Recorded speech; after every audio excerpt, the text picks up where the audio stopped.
Hello, everybody, and welcome to the third webinar of this V2 Market webinar series. I'm Quentin Denet, market analyst at smartEn, Smart Energy Europe. We are a business association based in Belgium, and we are also a partner in the EU-funded project V2 Market. I will be your host today. The V2 Market webinar series is touching upon the subject of electromobility services, namely through smart charging and V2X. Today's webinar will be dedicated to highlight the challenges and opportunities linked to the electrification of the transport sector for local authorities. More specifically, we will see through our speaker how public authorities can more easily change their car fleet to electric vehicles. First, I would like to say a few words about the V2 Market project. The project started in September 2021, and it aims at proving that we can use EV batteries as flexible, decentralized energy resources, that we can increase the system flexibility and improving its efficiency. We also aim at first understanding and then creating the right market condition to valorize the capacity of EV batteries as an active resource. How did we try to do this? So first, by integrating in the project all actors that are relevant to the EV energy services value chain. That's mean technology provider, fleet manager, market operators, electricity energy suppliers, etc. Also, even if the price of EVs has largely reduced over the past 10 years, it still represents a significant investment that cannot be achieved by a lot of end users. So here with this project, we wanted to integrate these new services that can represent an additional revenue stream that will help to offset the financial burden represented by upfront cost. Moreover, the project also proposes innovative business model that we will detail today during the discussion that also help to overcome these upfront costs. And finally, the project also proposed to advance regulation in order to ensure that we'll have a smooth development of V2X services. So these are the main goals of V2 Market. We based our project in an incremental approach. First, we perform a market analysis, seeing who are the stakeholders to understand their interest, their concern with regard to these services. And also we highlight what are the current barriers to the provision of V2X services. Then we developed a business case, seeing on what is possible. We tried to create a framework for servitization of EV with the concept of battery as a service contract that we'll also present today, and also to integrate V2B, vehicle to building, in an energy performance contract. Then we went through the tasting phase through our pilot in Spain. So we installed 12 bidirectional chargers to perform V2X services in the parking of the municipality of Barcelona that will present its finding later today. And we have a second pilot also in Catalonia with Olaluz. It's a green electricity supplier, and they propose to their client owning an EV a smart charging activities. So smart charging is to incentivize their clients to charge their battery at a time where electricity prices are low, or when the percentage of renewable electricity is the highest on the grid, or when the grid availability is at its highest. And then we have a phase of exploitation.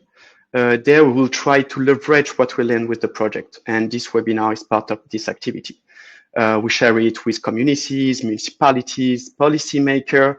We'll create guidelines for EV owners explaining what the V2X services are. We'll also produce a policy paper that will provide recommendation for policymakers at every level, local authorities, regional, national, and EU level, on how to ensure a smooth development of V2X services. Here we are explaining what are the use case of V2X services.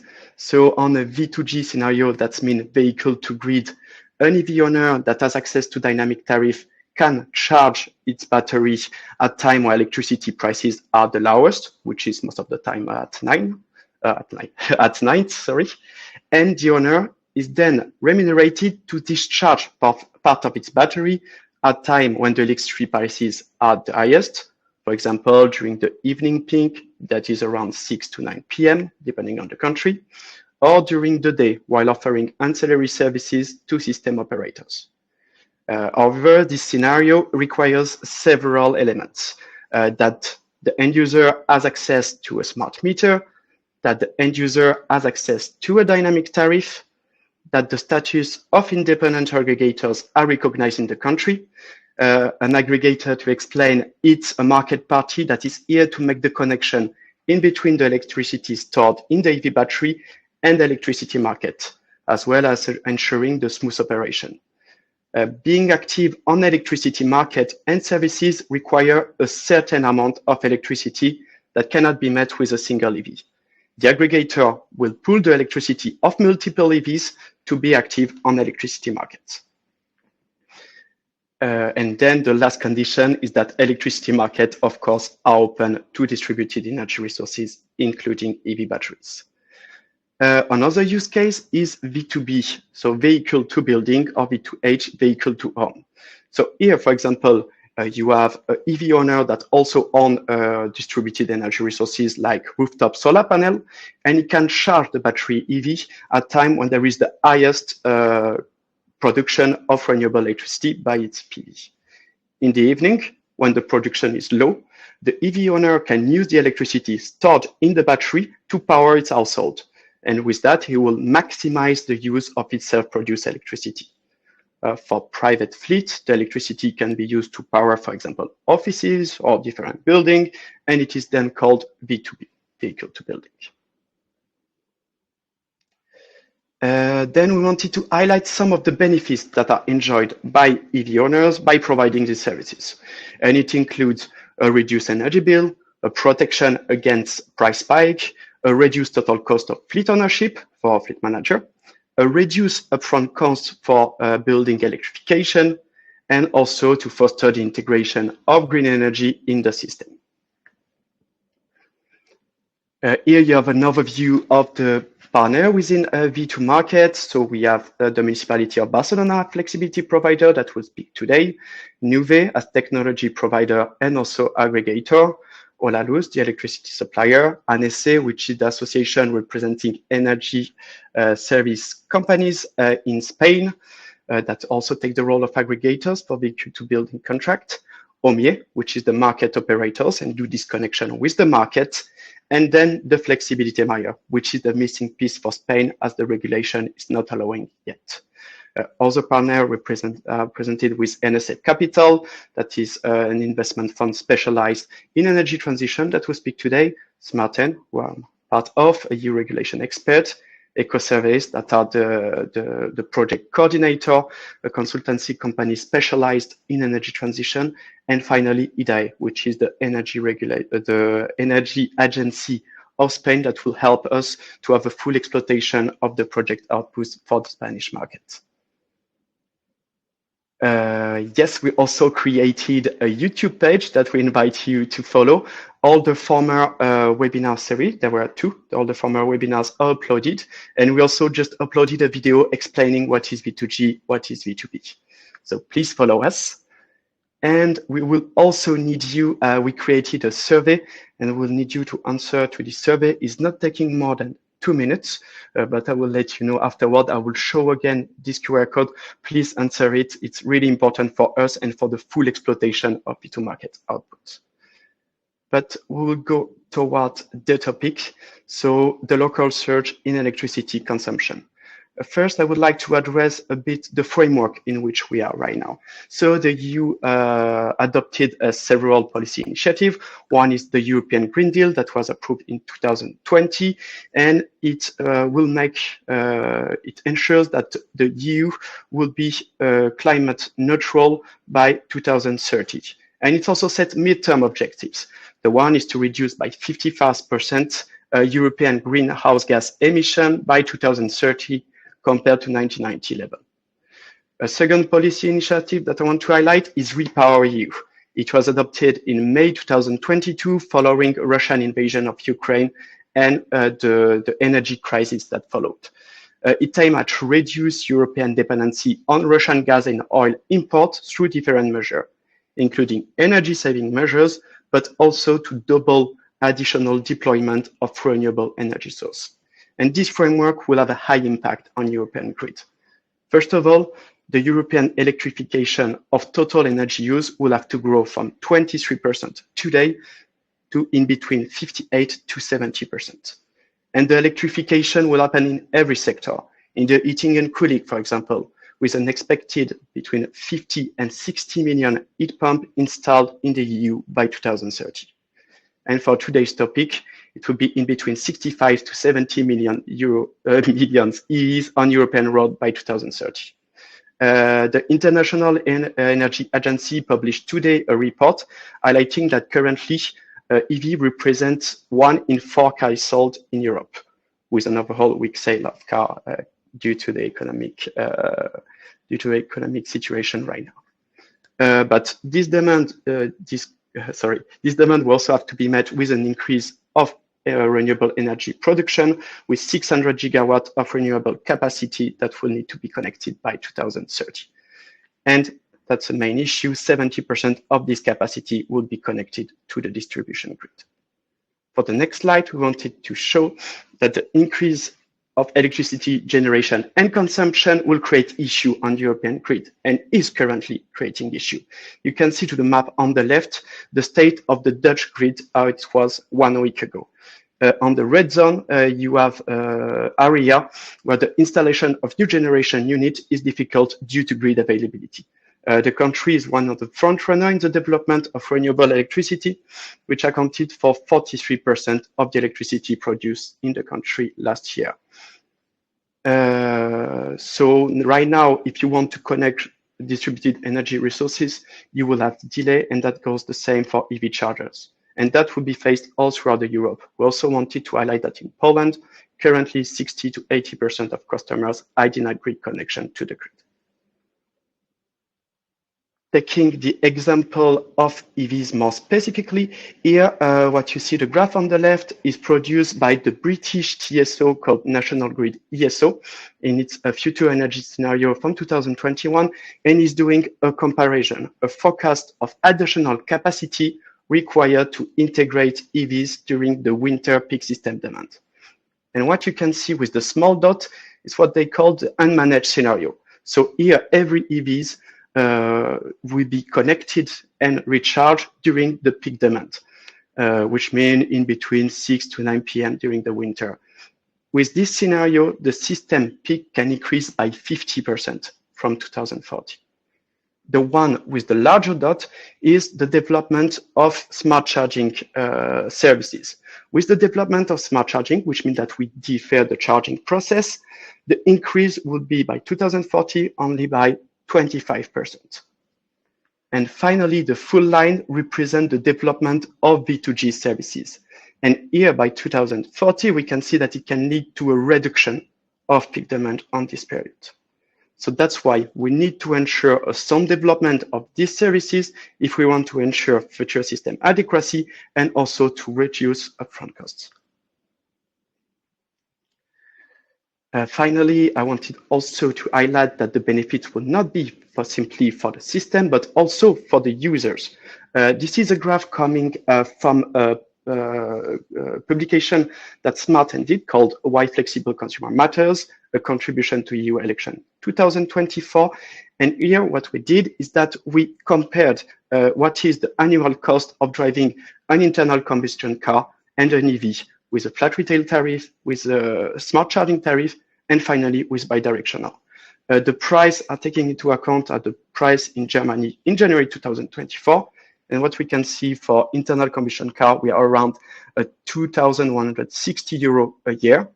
The EV with a flat retail tariff, which means there is no incentive to charge when the electricity is the cheapest on wholesale market, we are at 816 euro.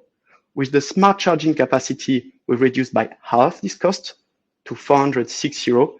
And finally, if we have the right framework put in place, which means that we have access to smart charging tariff, electricity markets, that we remove double taxation. This is an important part, as you can be taxed for the electricity used to charge your battery, but also a second time when you are discharging it.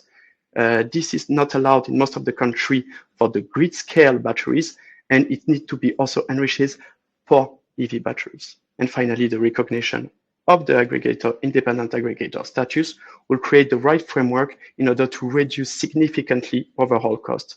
And the study highlights that we could have actually, so to say, an annual cost of driving that goes toward €0 with the right framework. So that's why was it to stand the framework. Please, here you can see the survey that we created. Please go and check it. It will not take long. I will leave you just 30 seconds if you can access it. We will also show the survey at the end of the presentation. And we will go on as well with our panelists. So you can see here our panelists, and we will start with with Alexander Schmidt, who is CEO and founder of Babel. Alexander, the floor is yours, please. Thanks, Quentin. Thanks a lot for the great intro slides as well. Just sound check. I hope you can all hear me well. In the next 10 minutes, I would like to talk about the basics a lot on electric vehicles, why electrification makes sense in the current political landscape and in the targets that we have, particularly as municipalities. So we focus on helping municipalities implement the right technology. So we're going to talk about why electrical fleets make sense, who are the players involved in something like that, as I said, sharing some basics, and then also have some examples on implementations on projects that different municipalities across Europe have already implemented a while ago, so that you see that this is something that's now accessible to absolutely everyone. Now, Quentin is sort of why a lot of these things make sense. I just want to add a few elements on the environmental impact. So there's, of course, CO2 saving. There was, let's say, 15 years ago when the first electric vehicles became really in large scale available. There was a lots of discussions around the impact of the production of the battery, how long that takes to basically be offset for driving it. So it starts with a debt of CO2 with a climate debt, so to say, and the longer you use the vehicle, the more CO2 you spare, so to say. When the first electric vehicles came out, it was anywhere between 5 to 10 years you had to drive the vehicles. Now it's down to about 2 years, right? So the technology also in production has gone a lot better. So that's kind of problem has been solved, and we can solve a lots of the issues that we have around reducing CO2 emissions and also reducing nitrogen particulate matter and improving therefore air quality in our cities by electrifying the fleets, right? So this is one of the main reasons we are doing this. And particularly with municipal fleets, there's a high potential in doing these things. Why? Because most of the fleets, they operate on a regional or local basis. So you have barely any trips or any travels per day over 150 kilometers, which is kind of where the economic benefits of electric vehicles are the strongest, because then you can charge them back at the depot overnight. It also, we will see in the examples later, there are benefits you can have from managing the charging efficiently, using local energy. Bidirectional charging is something that I will not be speaking too much about, because there are better people to talk about this after me. But this is why kind of a condensed fleet, and we are not just talking personal passenger vehicles, but also other types of vehicles. I have some examples for that. In a particular place, in one location, in a depot, for example, can be used a lot more efficiently, also for grid purposes, than distributed private vehicles where everyone has one in their garage. So these the potential of fleets here are just a lot higher, and you can see the number of 40,000 tons that 500 vehicles in a, let's say, mid to large sized municipality can, for example, spare here. There is also a kind of a shift in in the behavior on using electric vehicles. In the private sector, we can see a lot. That it's something completely new if you every day charge your vehicle and you every day start with a full battery. Whereas if you have a diesel or any other petrol type vehicle, in the morning it has the same amount of liquid in it than it had the evening before. But if you have a charging station at home or at the depot or whatever, you every day start with 100% of the capacity, which is something that one of the main benefits here. Also, you as a municipality using these types of vehicles makes it more widely seen and more widely available. I remember when we had the first vehicles 15 years ago, and we drove them through the city, you would be stopped. There would be people talking to you about this. You would be basically sharing information and take away the fear from others. So you would basically enable new buyers. So lots of the people that have asked me 15 years ago about my the electric vehicles I drove at that point, they are now themselves electric vehicle users and almost like bringing others to use them as well. So you are basically, as policy providers, as municipalities, then also showing the benefits in the real world for this. Now, electric vehicles are a little more complicated to run because the processor, lots of them are not in the standard processes of municipalities or in general of fleet managers. So this graphic is supposed to be showing the main kind of interactions and also the main kind of players in these activities. So the main difference, and that's also what was mentioned already, is especially if you want to manage it in the grid side and on the fleet side in an efficient way, you have an integrator, someone that handles the load, someone that handles the fleet management in an efficient way. And that is necessary to, in the end, create all the benefits that are needed for operating an electric fleet. One additional player, especially an integrator, always has the problem then who owns the data, who manages the data. So that's one of the possible pain points. There are none of these have not been solved or cannot be solved in a good way already, but this can create discussions. Also, the actual users might be afraid. It's a different way of driving electric cars than it is on driving the cars you have been driven for decades, especially when you talk about manual labor work where they are using then new types of vehicles. The investment in the infrastructure is always an interesting element because whereas with petrol vehicles, we just use the petrol stations that are available. Here, charging stations have to be invested in. They are at very different price points. And there needs to be an agreement, especially with the operators of these charging points, especially when they're in public places or when they're in the depots, which makes it a step to be achieved. All of these, there are standard agreements of these kinds of things. So I don't want to make you afraid of doing anything there. These are things that are all available. They have all been tested thousands of times in municipalities. So if you have any questions there on how to really do this, there are problems, but they have all been solved by now.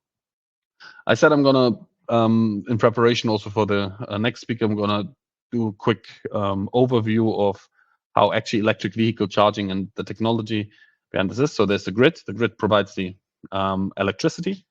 The grid is operated in alternating current. So the basics are not important, but the important thing is that the actual battery needs direct current. So somewhere in between the grid and the battery, there needs to be a converter. So a device that changes AC to DC. What lots of people don't know is that if you charge AC, then this converter is in the vehicle. This is why they are now smaller, because the car manufacturers don't want large AC-DC converters in the vehicle. So with the Type 2 plug AC charging, you can charge anywhere between 20 and 80 kilometers an hour. So if you have the vehicle plugged an hour, you can charge the range of anywhere between 20 and 80 kilometers for that vehicle. The more interesting element, especially also for bidirectional charging, is the DC charging, right? So they're the AC-DC converters in the charging station. They can be bigger because they don't have to move. They're not within the vehicle. The plug is a CCS. There are some others still available, Stademo, but that's the market standard right now. And you can charge a lot faster. So anywhere between 200 and 600 kilometers an hour. Normally you don't stand that long, but that's the kind of power you can get through the vehicle very fast. And that is interesting. Why? Because there are different markets where you can buy and sell energy. You can sell it energy, so per kilowatt hour. You can sell it per kilowatt, so the power. But there's also the ancillary market where it's a mixture. And that's the one which one of the later speakers will talk about a little more. As municipalities, why this is all interesting, why you're listening to this, most often because there is regulation here that really makes this important, that these things are implemented. There's even a directive that buildings have to have charging stations in the future. So there's a lots of different types of regulation actually forcing us towards implementing these things. Lots of those things I have already been mentioning, but you can have a look at those elements later. And now I want to show you a few of the early examples. All of them are 5, 6, 7 years old, so that you see that this is a standard right now, so there is no problem anymore. These are some of the first 5 fast charging stations implemented in the city of Barcelona. They still used lots of different types of charging standards. A station like that at that point cost about 50,000 euro. You now get them for 50 kilowatt. You now get the same for the same price. You get 3 times the capacity, so you can charge a lot faster. But a problem sometimes is in public spaces that the power is not available at the local grid, because these things can easily be, especially the big ones, have the capacity of several households or a whole neighborhood. Also, you cannot just use them for public or for personal vehicles, but also for good vehicles. That's something very important, because there they have different types of economics. So Stockholm has started using electric vehicles for delivery very early on. There are also special purpose vehicles for gardening and these kinds of things now available. Buses, of course, have a huge potential because they have very high or very big batteries, and they charge with very high capacities. And if you, in this case here particularly, if you manage the peak loads there efficiently, you can reduce costs for the charging, for the actual electricity, because you also have an element where you charge per kilowatt by 20%, or by, in that case, by 20,000 euro annually, which is a significant improvement. Then you can handle loads also between charging stations very efficiently, which gives you another element of reduction. So here you can see a whole charging garage in Stockholm, which is using lots of different chargers. You can manage the load in between them. And there is also small vehicles, electrified ones, which are not so important for grid management, but I also want to show these. There's a lots of electric cargo bike usage in municipalities, in municipal fleets as well. Now, if this interests you, if this is a general thing and you say, yeah, I want to get started, but I don't have the funds for it, I don't know how to start, get in touch. There's a lots of knowledge already out there. I particularly use old examples so that you see this is something that's been standard in the market for years. And now I think we will be going more into the grid management, into the vehicle to grid area with the next speaker. I hand back over to you, and thank you all for listening. Thank you, Alexander, for this insightful presentation to show the issues faced by municipality and giving clear example.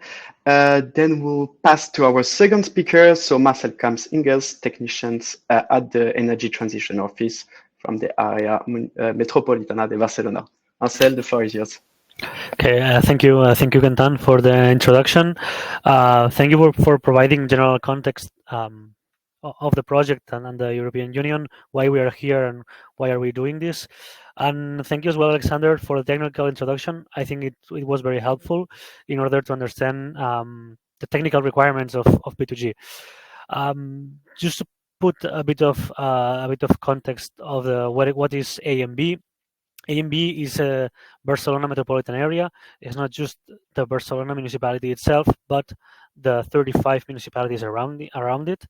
It's approximately 3.3 million people out of the total area of Catalonia, which is a very small part, where it concentrates almost 50% of its GDP and 40% of its population. So it's a widely populated area.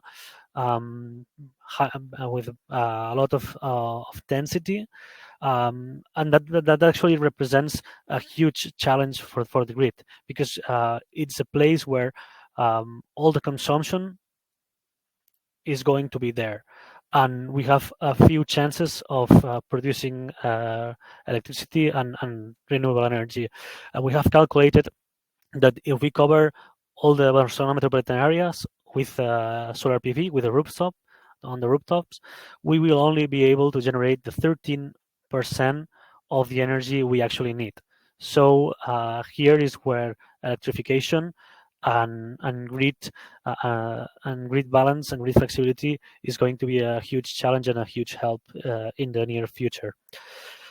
That's why we joined the program, the V2 Market project, and we've been working flexibility since 2019. We installed in 2019 the first bi-directional charger in Molins in a public gymnasium, and the public gymnasium had PV as well. So what we were doing there is we were shifting the loads. We were actually doing implicit flexibility in order to be able to take the maximum amount of energy from the PV and use it on the building, using the car as a storage.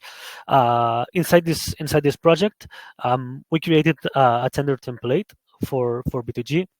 We realized that not only procurement of the chargers, but also the contract of operation was a huge challenge that municipalities were facing.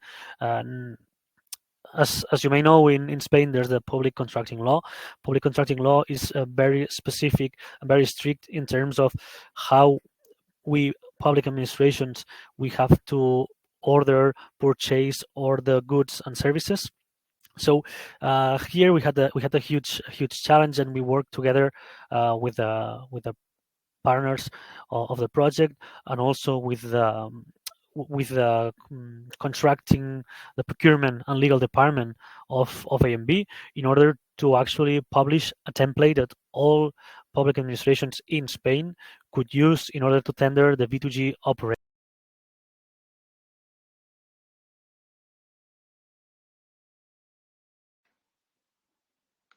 I think that we are facing a technical issue. Yes, I think that Marcel disconnected. Oh, he's going back again. Marcel, the floor is yours. I got kicked out of the room. Sorry. I was saying we work together with our procurement department and legal department in order to procure to publish these tendering templates for public administration in Spain according to the public contracting law. And we acquire 12 Nissan Leafs and 2 ENV 200 vans. Nissan is the only car that right now has the CHAdeMO protocol, and it has the V2G protocol implemented as well. So we can only use for now these two chargers. We're hoping in the future that that CSS2 will also incorporate this protocol, and we actually can use a wider variety of cars. And we installed 14 bidirectional chargers. Why we installed so many different chargers? We wanted to test. We actually wanted to test different technologies. The first we installed was a Magnum Cap in 2019, and then Wallbox, ABB, and Innovates.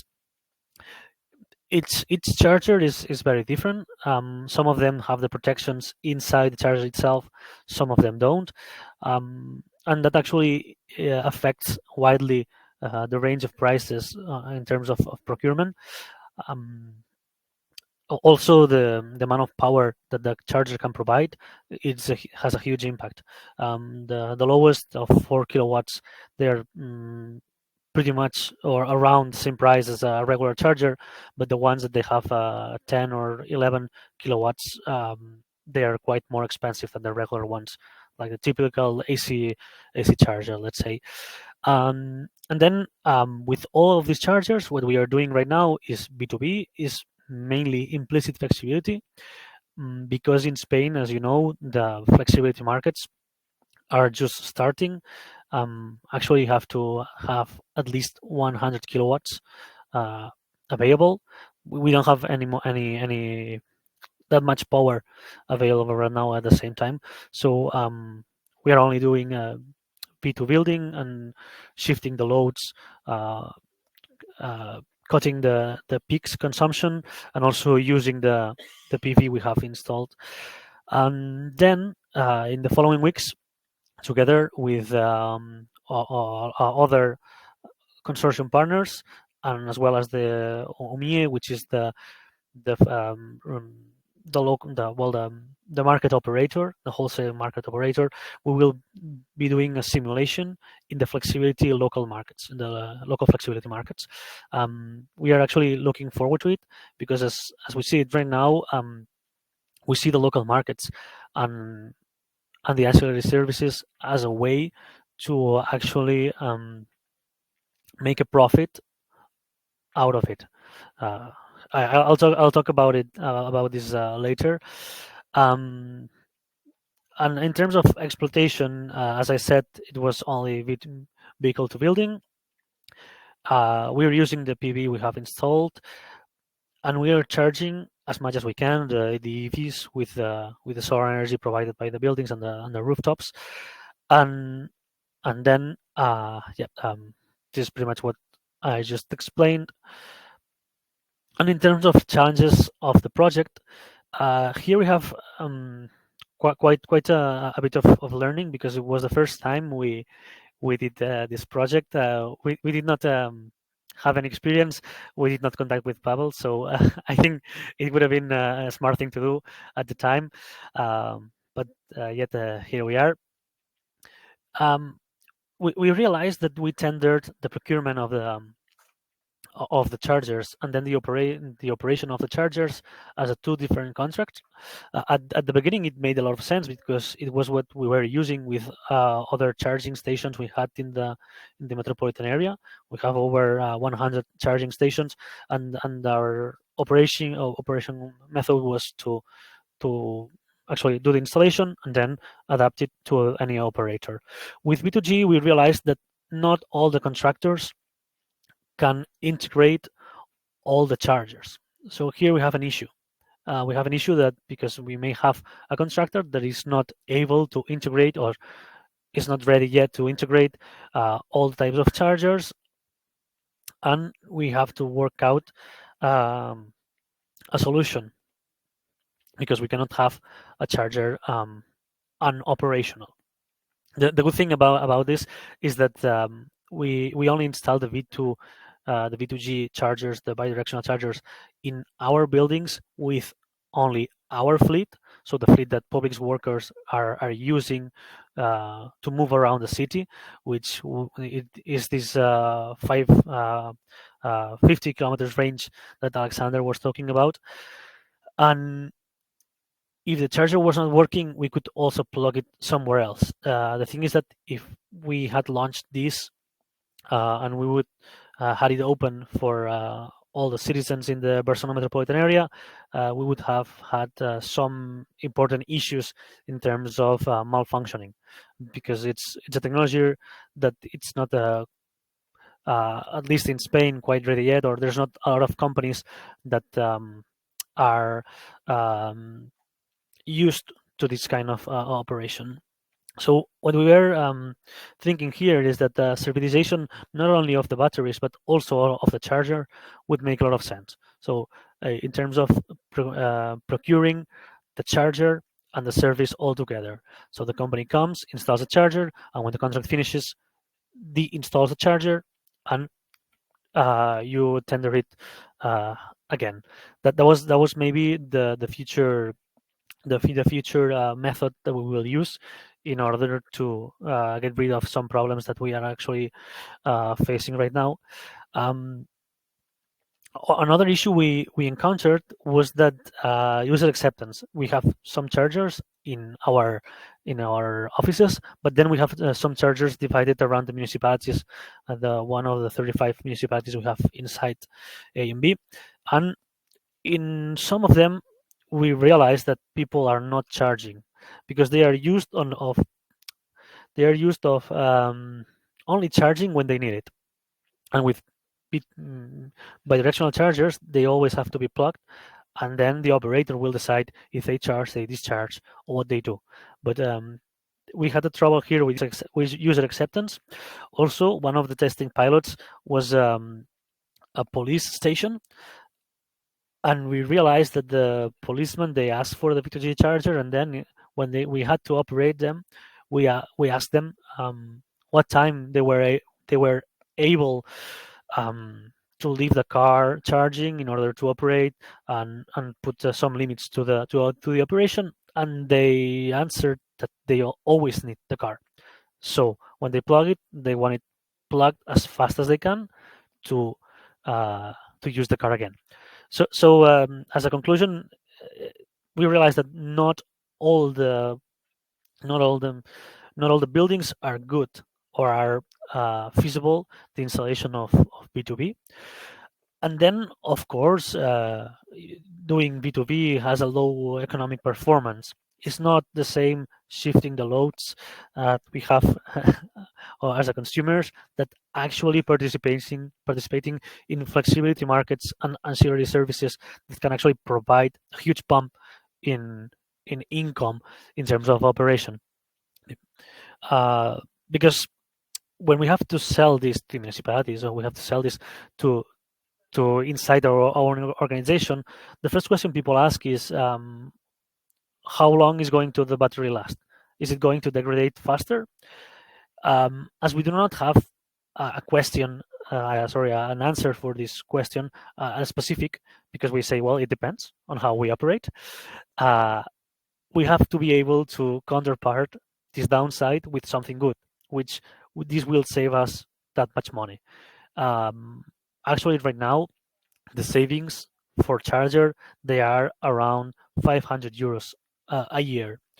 So that's actually a downside, because for 500 euros a year, nobody wants to invest 8,000. So we are hoping that opening these markets in the near future will help us to increase all the PV, all the bidirectional chargers installed exponentially. And that's all for my part. If you have any questions, please feel free to ask, and thank you for listening. Yeah, thank you, Marcel, for showing the learnings of Barcelona in a V2 Market project. It's something that I didn't say. If you have any question, please address them on the chat and we will answer them afterward. Then we'll go to our next speaker, Shaba De Chiki, who is chairman and senior partners at Enersafe Capital, and it will present the servitization model as developed within V2 Market. Shaba, the floor is yours. Thank you very much, Quentin. I hope everybody can hear me. We are not going to be speaking too much about the V2 Market project, as it has already been touched to very ably by my earlier speakers. But we are going to go straight to the financing of things. At Enersafe Capital, just to give a brief introduction of what we do, we are helping municipalities and the private sector in funding the energy transition. Now, we have been very interested by the invitation to the V2 Market project, as we really see that from various aspects, municipalities are an ideal place to do V2G services. Now, one thing one needs to consider that municipalities are subject to Eurostat rules. Eurostat is basically the accounting auditor for municipalities or for the public sector. Long story short, in order for the debts incurred for any kind of energy transition project, be it energy savings or be it EVs, they need to generate a 30% saving, and the contract should be at least for 8 years. Now, clearly, this is very hard to achieve if you are speaking of EVs, which are anywhere from 30 to 100% more expensive than a diesel bus. And if you then add to this the charging infrastructure, it doesn't really add up. So what we need to do is we need to come up with new business models, which I will be talking about during the presentation, and focus a little bit on what the issues which my earlier colleagues have already been addressing, that when you look at batteries, they are a substantial expense, and the charging infrastructure is linked with the battery. Now, how can we make all of that work together so that municipalities actually can achieve what they want to do? What is very important is to understand if these measures are not off balance sheet, then they get added to the national debt. And at a time when we are all trying to go back to the Maastricht criteria, this is something which is near to impossible. Now, some of you might have recognized my name comes from Central Europe, so of course I spend a lot of time down there. And I encountered a big municipality in about 4 million inhabitants, which had tendered for buses and had tendered at the same time under a different tender for charging infrastructure. Guess what? The two of them were not talking to each other. So now the municipality has spent a lot of money and is having buses which are standing around because for some software issues, they are unable to draw on the grid. And as what we see, the fleet operators, who are probably my age, so around 60, are not used. They have been brought up with a diesel filling station and a big tank. So we need completely new business models which take into account an era where software, where batteries, where charging is name of the game.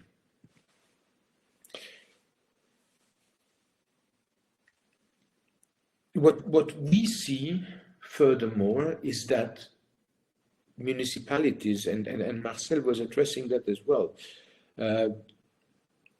put PVs on the roofs or try to promote PVs. And as we all know, at lunchtime, when the sun is shining, electricity rates go to 0 or negative, and without storage, it is not really an attractive proposition.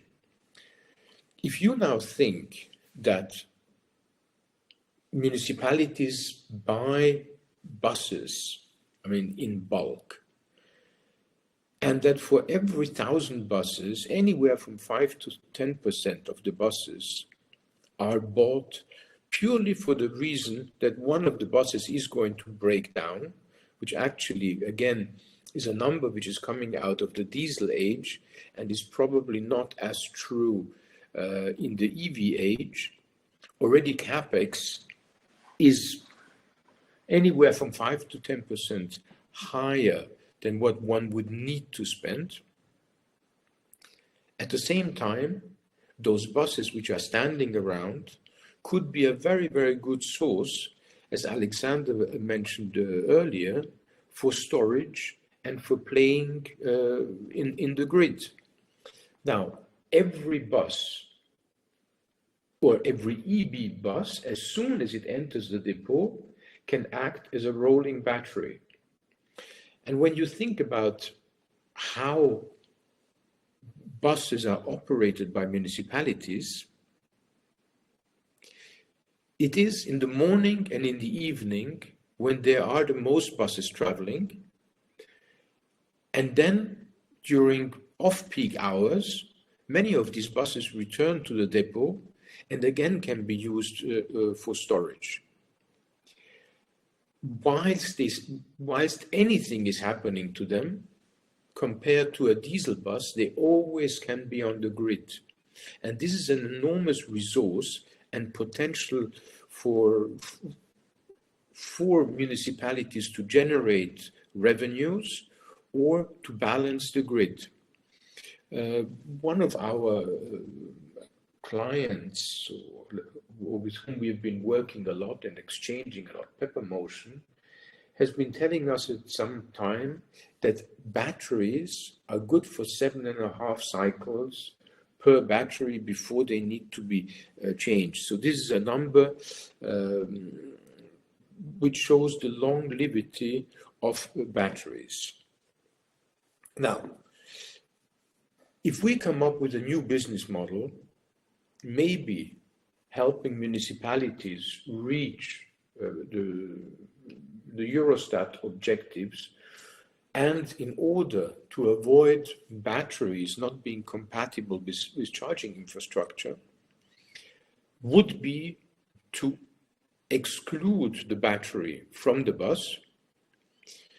Municipalities would tender for a naked bus and then would ask an aggregator to provide the battery, which is clearly in the bus and screwed into the bus, with the infrastructure and the management of the whole concept on a per kilometer basis. Like this, the aggregator is able to control what he wants to do with the battery. And as Alexander rightly referred to, whichever business model you're following will generate different revenues.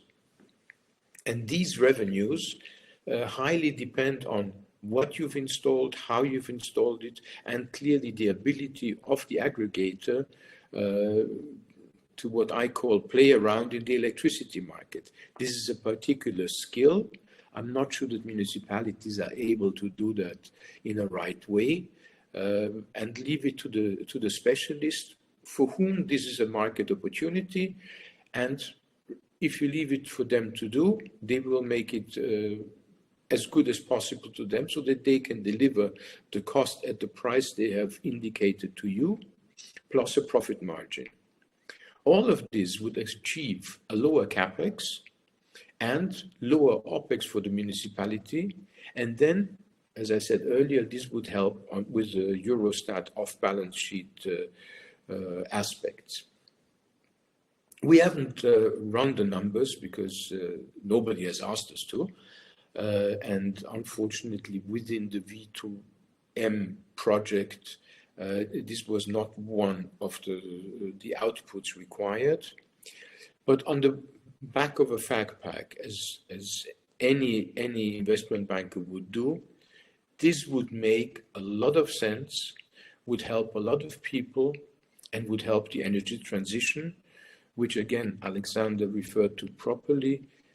Municipalities, big agglomerations are a big CO2 emitter, and the faster we can decarbonize there, it is very easy to do. Finally, funding such a proposition of 1,000 batteries plus infrastructure is fairly easy to do. Municipalities are generally a good credit, and if one runs it on what is called servitization or as a service, should the municipality not pay for the electricity and the services provided, it is very, very easy for the operator or the aggregator to turn a bus off. And I don't want to imagine the unhappy consumer whose bus would not be running. So I think a municipality would not do that. And if you think that a battery for a big bus maybe is around 100,000 euros with infrastructure, or in excess of that, for 1,000 buses, these are bonds on the wrong side of 100 million, and capital market participants would love to engage here. Now, I alluded to servitization. What do we mean by that? Servitization is selling something on an output basis. We've got it in everything, and probably all of you have got your Spotify, your Microsoft. Some people do lighting as a service. So mobility as a service is, and particularly in the EV sector, something which is very easy to use. My earlier speakers allude that it's in a standardized way. Contracts have been tried and tested, so there is nothing to be reinvented. One just needs to farm out part of the operations, and those who are experts in the field will come and will engage and will operate. I alluded to how the servitization works. I spoke about battery as a service, and here we are. It is very important that for the municipality, the battery doesn't become an issue. So for the aggregator, whenever he sees the battery not working, he's just changing it. The servitization contract is a standardized product, which again, within the V2 market, we have translated and transposed into Spanish law, but it exists in other legal systems as well. And should you have any questions, then we are very happy to support you here. And back to you, Quentin. Sorry for having overdrawn. Perfect. Thank you, Shabat, for explaining the servitization model. We'll have a lot of different literature and deliverable made by V2 Market that is freely accessible on the project website. And if you want to address questions on the chat, please feel free to do so. Our next presenter is Gianluca Corbellini. He's a CEO of Hive Power, and it will give us, say, an outlook on market parties. And Gianluca, the floor is yours. Yeah. Good morning, everyone. Very nice to meet you all today. So we'll just go straight forward to our story. Basically, we see that those two sectors, very important of our economies, power and mobility, are merging. And we see that the intersection is becoming extremely interesting, extremely relevant, both from a technical and economic point of view. So from one side, we need the power grids. We learned it a lot from the previous presentation. It's in large need for the flexibility at different levels. So the national level, or let's say even international level for the high voltage lines, but also the local level for the distribution grids. On the other side, the mobility sector, and we see it has up and downs in this electric vehicle penetration, especially in the last months, really needs and really wants cheap electric vehicle charging, and this can happen in many ways, like basically charging at a cheaper times or generating new revenues, as shown before with ancillary services. So they're very interconnected. Just a very few words about what we're doing. So in Hive Power, we're building this software called Flexo, which stands for Flexibility Orchestrator. And the main goal is to enable automated smart charging for electric vehicles, to charge them at the best time, at the best price, and with a seamless user experience. So in this value chain where we are really in this forecasting and optimization layer. And an important thing is that also to enable all these things, it's important to have established IoT platforms to basically connect for the monitoring and optimization and control of those assets, in particular for cars, or let's say in general, EVs, could be also buses and trucks or commercial vehicles or charging points. So it's very important to enable these new services that these platforms are in place. Of course, the assets must be online in some way. And then, of course, we can enable multiple use cases on the top. Today, I will focus more on the grid services part. So today, we're going live. The project I will show you very soon are going live right now in May in Switzerland to provide manual frequency restoration reserve and also the automatic frequency restoration reserve. So basically, services at the national level here in Switzerland, where we're based, and basically we leverage the batteries on electric vehicles and their flexibility in the charging time to provide services to the national TSO, which in Switzerland is Swissgrid.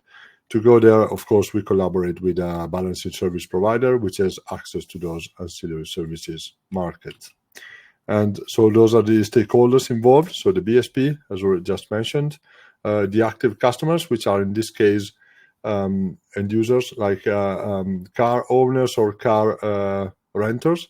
This service applies even better to long-term rental vehicles for a number of reasons related also to the warranty on the battery. And also, of course, the TSO, which is the final stakeholder, which will leverage the flexibility from the vehicles. There is also an involvement of also the balance responsible parties, which are basically those companies trading energies and guaranteeing that the energy they buy and they sell are balanced in the grid. And I mentioned also that this systems works even better when you have long-term rentals, and this is even more true when we go bi-directional. So right now we're going live with mono-directional charging, but the goal is to go quite soon also live with bi-directional capabilities. In that case, of course, the warranty on the battery is quite a topic, and so with long-term longer rental services, this could not be a problem anymore, because this will be on the asset owner, which will be the car dealer or leasing company in general. So we're working on this project with an automotive market leader here in Switzerland, which is basically the biggest car dealer company.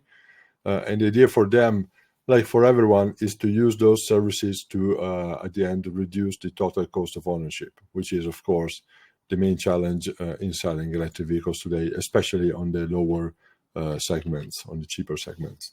So how does it happen? So basically, there are like four steps that we are applying. Number one is forecasting the aggregated flexibility in the electric vehicle fleet. With fleet, we just mean an aggregation of vehicles. They're not really from the same people, same owners, or same businesses. So it's really an aggregation of fleet of electric vehicles at the national level. So first of all, we need to forecast how much power and energy we can bid in different markets. Typically, the most convenient ones for EVs are those 4 hours slots that are already there in Switzerland, but also in many other countries. Then we communicate these numbers to the BSP, which is bidding this flexibility starting now on the tertiary market, but also very soon in the secondary market for ancillary services. Then we also create continuously a merit order over the electric vehicles that we are controlling. And this is needed because as soon as we are called to actuate, we need also to disaggregate the signal that we're getting from the BSP. So the next step is basically when the BSP is called to actuate a plus or minus in the power. So basically, we disaggregate this power profile to get signals to send to many electric vehicles. And this could happen with start or stop, or in some cases also derating the charging. And so in this way, we can go in both directions. So for example, when the frequency on the national grid is going too high, so which basically means there is too much production compared to the consumption in the grid, basically we can start the charging of the vehicles which were idle at that time, maybe because they were stuck at 80% of the state of charge, which is a convenient status, or the other way around. So when the frequency is going down, we can go on the other side. So it's already possible to go in both directions. But as soon as we will have bi-directional charging up and running, we can definitely go more and more aggressive on this way. So how does it work also for the or the other stakeholders? So the final goal is to have, of course, optimal scheduling of charging, involving also prices of energy. The end users will have cashbacks or discounts, or in general an economic benefit. And the final goal for them is that they also could target quite soon, we think, a sort of free charging, especially at home. Which basically means that with the revenues that you can make out of the ancillary services, you can balance your costs in smart charging, so in charging when the energy is cheaper. So this is, of course, a very aggressive target, but not crazy in our opinion, especially with bi-directional charging. So just to summarize, what we see is the low-hanging fruit today is just to have a very high overview on smart charging services, is on the price arbitrage for energy markets, where you basically charge your vehicles when it's cheaper on the spot market. This can give a direct benefit to the end users in the markets where they already have access to dynamic pricing, which should actually happen very soon everywhere. But of course, in the Nordics, for example, it's already there by a long time. Or can give a benefit to the BRP, which then give cashback to the end users. And we just see very rough numbers about 3 different segments where we are working on. So like passenger cars for residential users, light commercial vehicles, or heavy duty vehicles. Of course, with heavy duty vehicles can be very different depending on how much you use the vehicle, how much is the mileage, or also how often they are parked. And then the second case is adding on top of this, basically you charge your vehicles in the most convenient way, but also you make them available for the ancillary services for TSOs. Of course, this increases a lot the savings or the revenues you can make on top of those services. Today, MFRR and AFRR are quite already doable in some countries.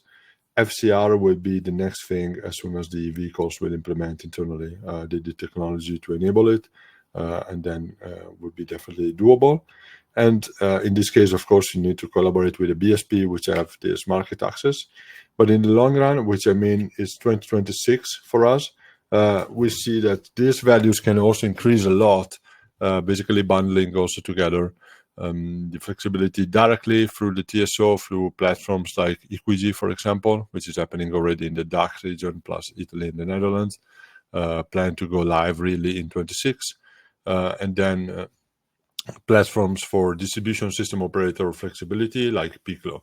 So there are many here are quite promising. We just mentioned them because we think it's definitely one of the best ones out there.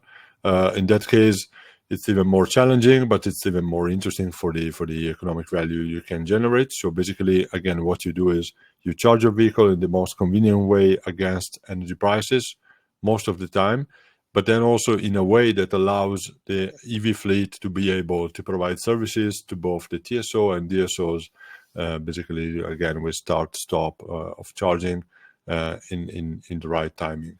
So in this way, you can even reach, we think, 1,000 euros per car per year, and also a bit more with bidirectional charging, of course. That's more or less everything. Just to close maybe with a very general consideration, we are talking about this topic by a very long time. It's very well known that there is this opportunity. We see that it's finally happening, so we expect to see very big improvements, or let's say go live of many projects everywhere in Europe, especially. I think Europe is definitely leading on this topic.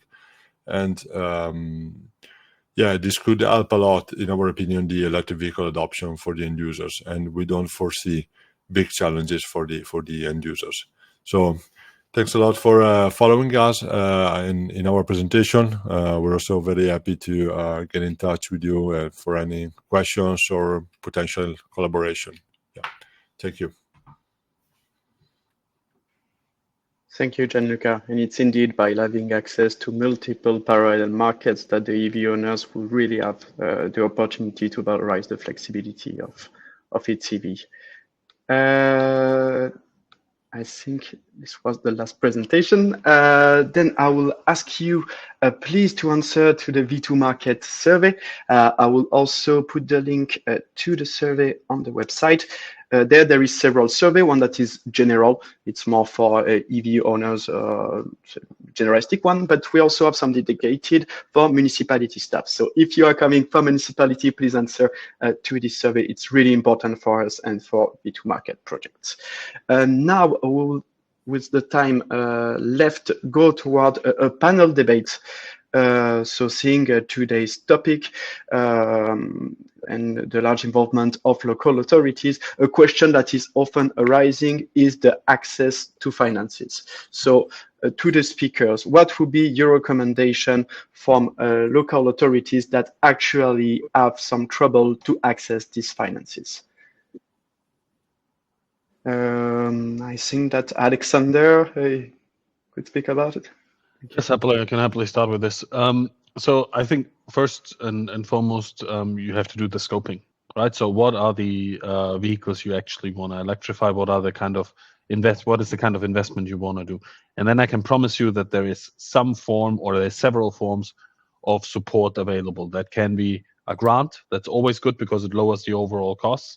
There are national, regional ones available, partially international ones. There's always a form of someone else pays for part of the investment that's available, but you need to know the scope of the investment to have those conversations.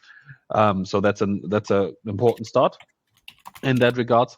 And then for the rest, there's also some things. So it becomes about financing.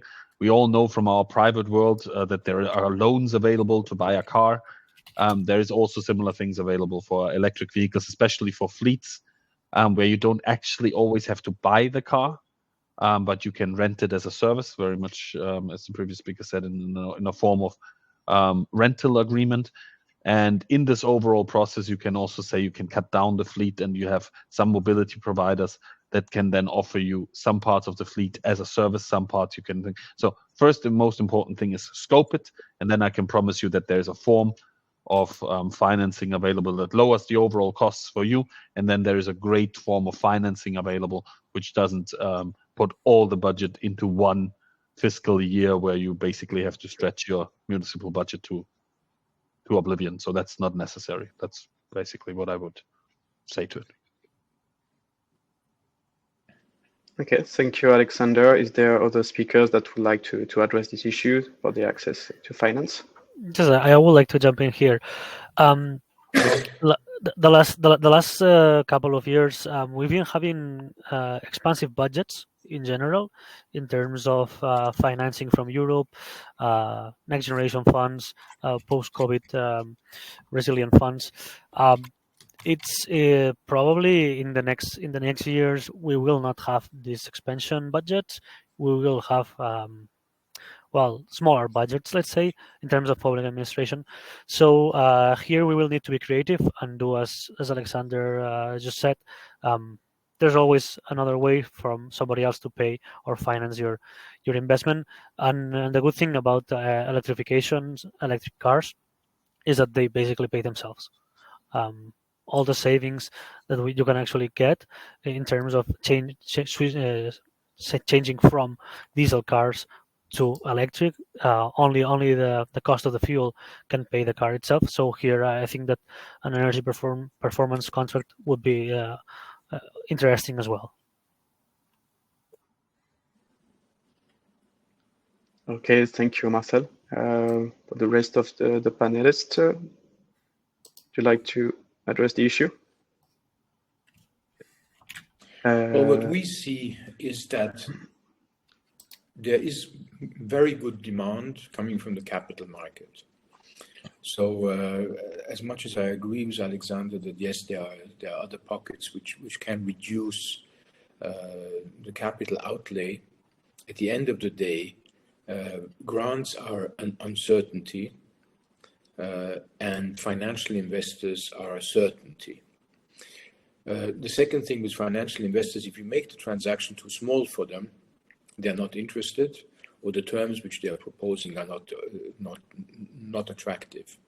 So I would very much, if you voice that, engage the capital markets, speak to big capital providers. The cost of capital comes down considerably if you are in excess of 100 million. And by sort of going piecemeal, you're actually not helping yourself. So if you want to do something, think big, engage the right people, and the bigger it is, the more people engage and the tighter the spreads will become.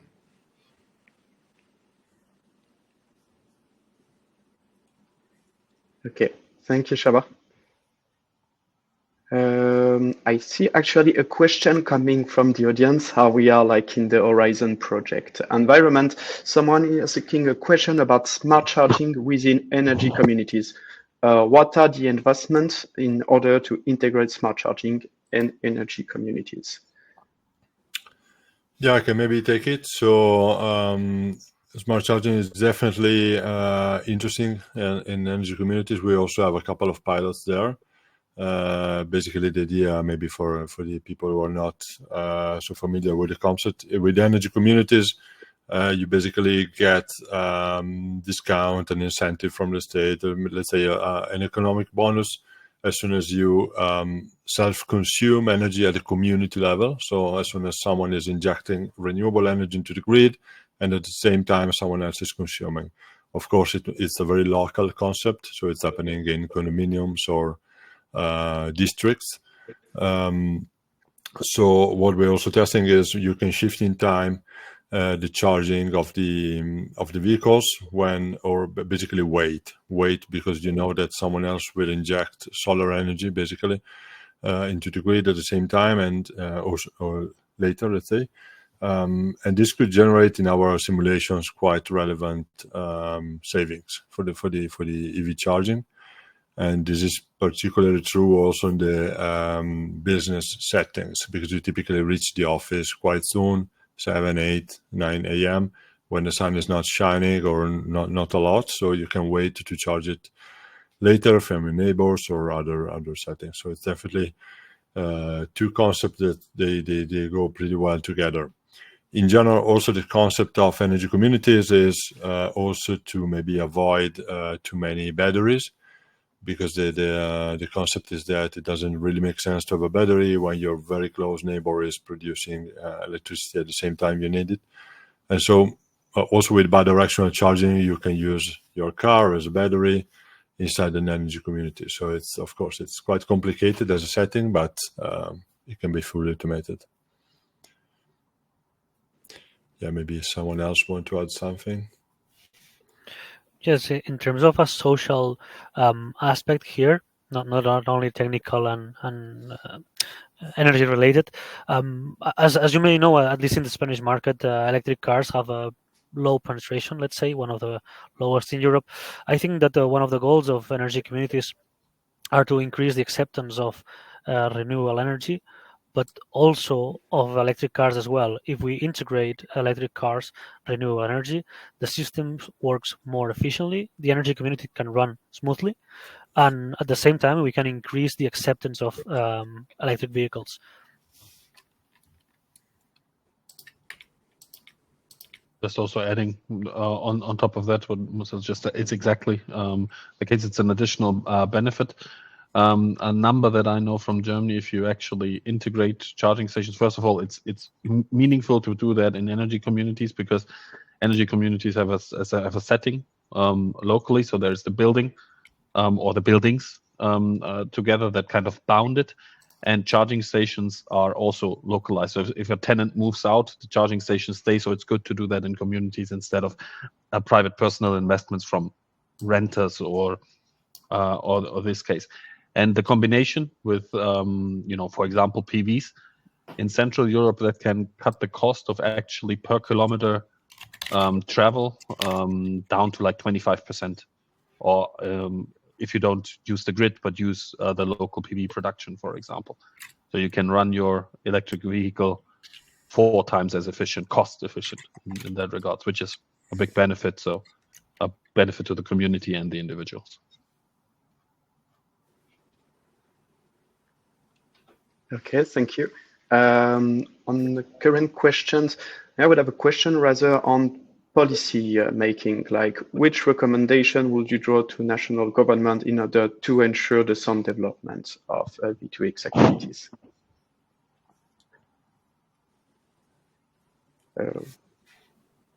Give the floor to which one want to take it.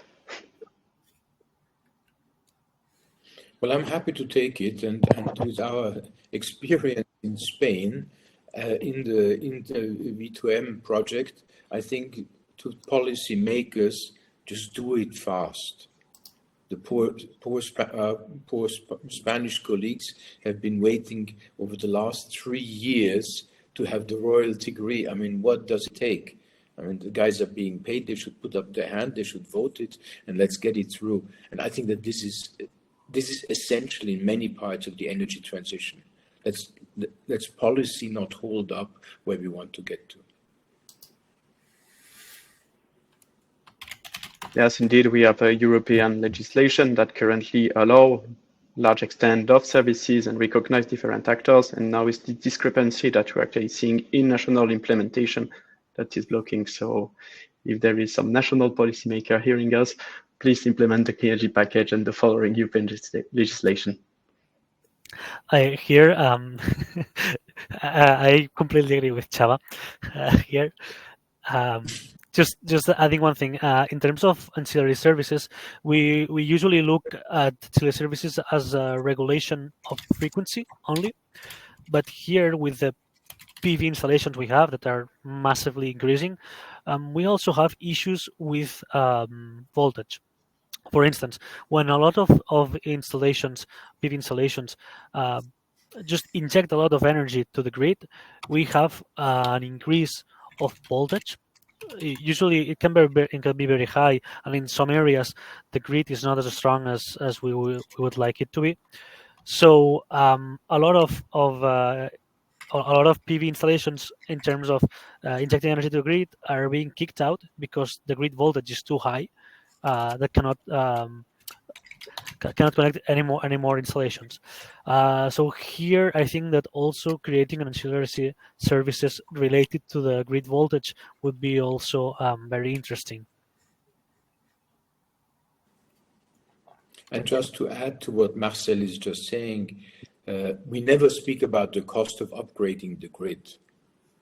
It's just somebody else is paying that, but the costs are just enormous, and the time it takes. And I heard from somebody in Germany the last time, it's about 10 years between when the thing is decided, then everybody can complain, not in my backyard, then it needs to be built, and somebody needs to foot the bill. So what we are talking about here is a very practical, implementable, what Marcel is talking about, behind the meter, can be all done very, very quickly. And ultimately, despite the fact that it's 3 degrees today in Luxembourg, global warming is upon us, and we just need to move very fast. Yeah, I fully agree with this view. Like, I'm also a bit scared that the grid infrastructure labor could really risk to be a bottleneck for the energy transition, because we know that it's so slow. I think financing is not the main issue. We proved in the past years that in Europe we can find many billions as soon as we want, and this works will produce a lot of local work, so it's also a very local business. But the decision makers and all the stakeholders involved are not fast at all by definition. So we also need to start as soon as possible this strategic investments, let's say. And on top of that, consistency is important, right? So we cannot disperse from the targets are set. We do have those in the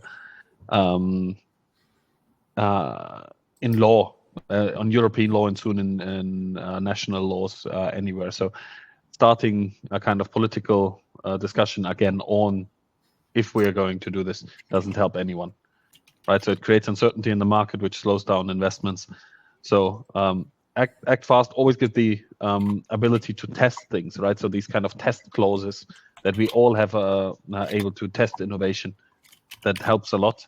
But on the big targets regarding energy transition and electrification and decarbonization of fleets, let's stop the discussions and let's start with implementation that creates a lot more energy than doing another roll backwards. And in Germany we say so, doing another turnaround, and then things taking years and years and years. That doesn't help anyone.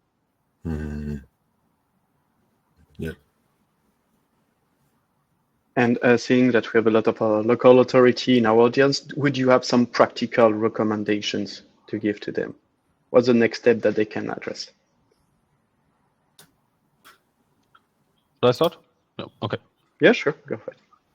Again, first one is scoping. Know what you want to do and what's the size of it, right? How many vehicles, how many charging stations? Those things are very easily done now. So plans like this, no matter who you do it with, small 5-digit amount, 10,000, 15,000, 20,000 euro to do a scoping exercise so that you know what you are investing to, and that then generates the kind of basis to get started, right? Then you can have the discussions that you anyways gonna have on who to finance in and what order to implement things, what are the priorities. You can do that based on data. And that cuts down from 3-4 years of discussion to maybe 6 or 9 months of discussion, and then you can really start implementing, because again, these are things that are now readily available, market available. I would like to add to that something what the former boss of Marcel said to me last week in Barcelona. I apparently told him at one of the V2M meetings, think big.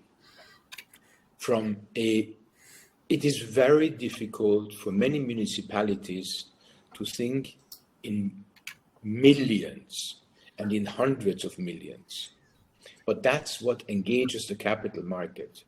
You do not get a big banker if you go to him and says, I would like to buy 3 buses. How much are 3 buses? Well, 1.5 million. He says, well, come back when you're going to buy 100 buses. So engaging the financial sector means thinking in size. I've got a very close friend, a very good friend, former head of one of the largest Austrian saving banks. And he told me that there are 14 trillion of euros lying around in European banks on deposit. So if we create products for them, these people will want to buy those products and finance the transition. So think big is my recommendation, and because that will bring down cost as well. If you tender 1,000 buses instead of 10 buses, the price at which this will come to you is very different, and there are more participants coming to a tender.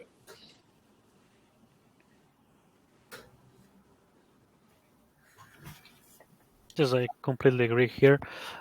And in terms of technical recommendations, I only would say, don't think about the past, think about the future. You have to think, what do you want to be when you get older? Let's say, how do you envision your city, your municipality in 5, in 10 years? And that's here where you have to take a decision and a huge step, not thinking only in the short term, but only in the mid and long term, of ensuring a good grid quality, a good lifestyle, a good air quality.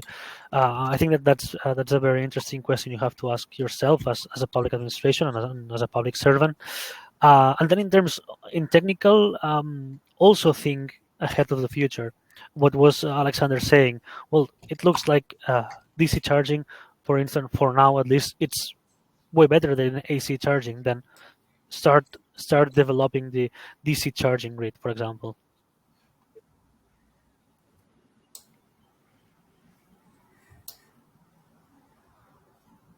Okay, so I see the times are flying by. So if you have like a last remark to make, some of us. If not, then we will stop the webinar and we'll come to scope, but to think big as well. And thank you for all the participants to this webinar. Thanks for the speakers. We will send to all the participants a mail with a link to our YouTube channel where the presentation will be uploaded. And once again, a link to our survey. Please answer to this survey. That's really helpful to us. And I wish to all a good day. Thank you. Thank you. Thank you for having us. Bye.